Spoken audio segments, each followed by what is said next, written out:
Oh iya. Nah, jadi Bener ya muncul di Bursa. karena kita sudah integrasi sama Bursa.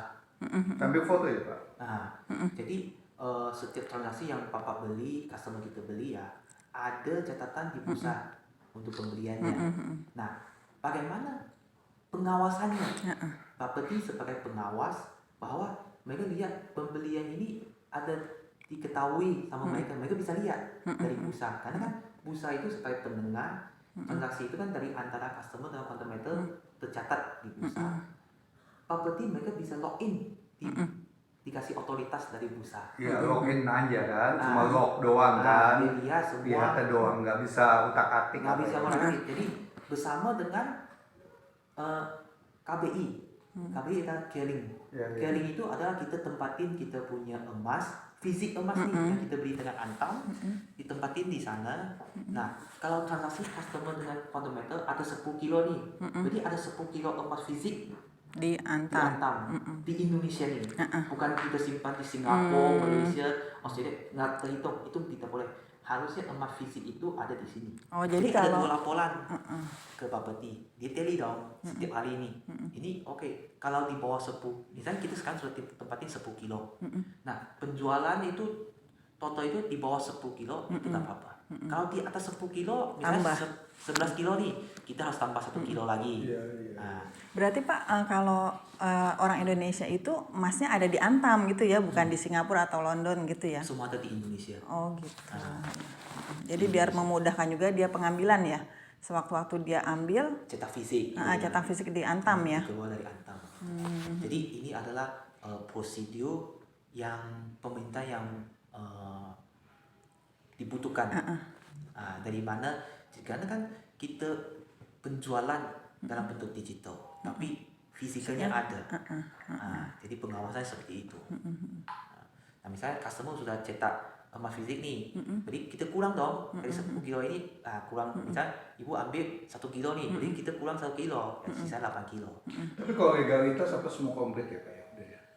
Awalnya sebagai satu perusahaan yang penting ya untuk countermeter ini kan, karena kita berdagang melalui website aplikasi, kita sudah terdaftar di Kominfo. Nah, setiap itu wajib kalau platform emas digital platform atau kita bilang online platform itu wajib terdaftar di Kominfo. Itu awal 2022 kita sudah dapat. Nah, setelah itu adalah spesifik untuk produk kita yang dijual. Kita jual emas nih. Jadi perdagangan emas di Indonesia ini ada regulasi yang di Bapeti. Nah, itu kita memenuhinya. OJK enggak ya?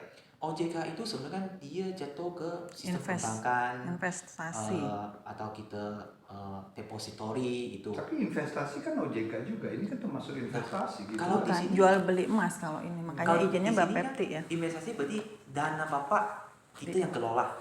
Tapi di sini countermeter kita bukan kelola. Bapak beli emas di atas Bapak, Bapak mau jual kapan silakan. Kita perusahaan marketing tidak ada akses untuk jual beli, trading atau gimana, tidak.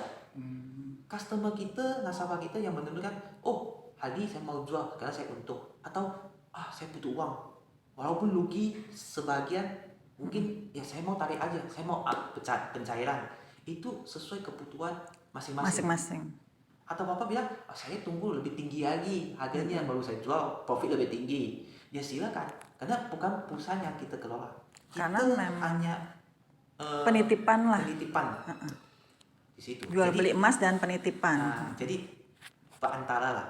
Jadi customer melalui kita beli emas dan bentuk digital yang ada tercatat di kita, dan emas fisika yang kita ada beli dengan Antam sebagai untuk depository itu. Jadi pengawasan ini di bawah perdagangan, Kementerian Perdagangan, pengawasnya adalah Bapeti gitu. Nah, kita nggak tahu.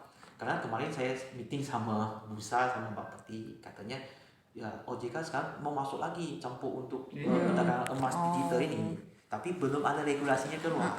Kapannya belum tahu. Mungkin 3 bulan atau tahun depan ada regulasi baru lagi. Nah, nanti kalau ada regulasi baru yang mungkin untuk menguatkan perusahaan-perusahaan yang sudah dapat kerja ini, harus sesuaiin gitu ke depannya. Kalau gitu bagaimana? Ya ya kita harus nurut, kita harus ikutin gitu, seperti itu. Untuk saat ini hanya Bapepti dulu gitu ya. Bapepti Kalau dulu. dibutuhkan ya kita ikutin aturan gitu. Ikutin. Kalau memang dari pemerintah ya ada regulasinya ya untuk buat kita ya kita ikutin aja. Karena kan seperti yang di Malaysia atau di Singapura ya kita juga ada regulasi negara masing-masing. China sekarang sama Singapura kita juga urusin seperti izin seperti properti karena perdagangan emas itu. Nah, cuma kan ya saya lihat progresnya seperti Indonesia yang keluar dulu karena proses properti ini kan hampir mau 1 tahun Pak. Hampir mau 1 tahun karena dari awal kita belum tahu apa, saya belum tahu bagaimana nih. Saya datangin ke properti, dikasih checklist yang panjang, dilihat ini semua dokumen kita ada, adanya cuma ya sampai akta atau kominfo sertifikat ada, tapi yang lain itu kan seperti harus menjadi anggota di bursa, harus jadi anggota di Keling, harus punya penempatan depository yang di Indonesia cari ke siapa? Nah, referensi saya datang ke bursa dan bursa itu ya harus sudah punya otoritas dari properti. Nggak boleh bilang saya ke IDX kan bursa juga nggak terima, yang hanya jadikan otoritas yang dapat otoritas dari properti itu cuma 2, JFX atau ICDX gitu. Dan dua-dua saya datangin, saya tanya persyaratan. Ini saya mau mendapatkan perizinan nih untuk properti, tapi diminta saya datangin. Mereka punya checklist lagi. Wah, saya lihat lagi ada checklistnya untuk SOP. Nah, SOP seperti anti pencucian uang, APU, PPT, SOP untuk customer kita, SOP prosedur kita bagaimana untuk dari awal customer yang nggak tahu dia pendaftaran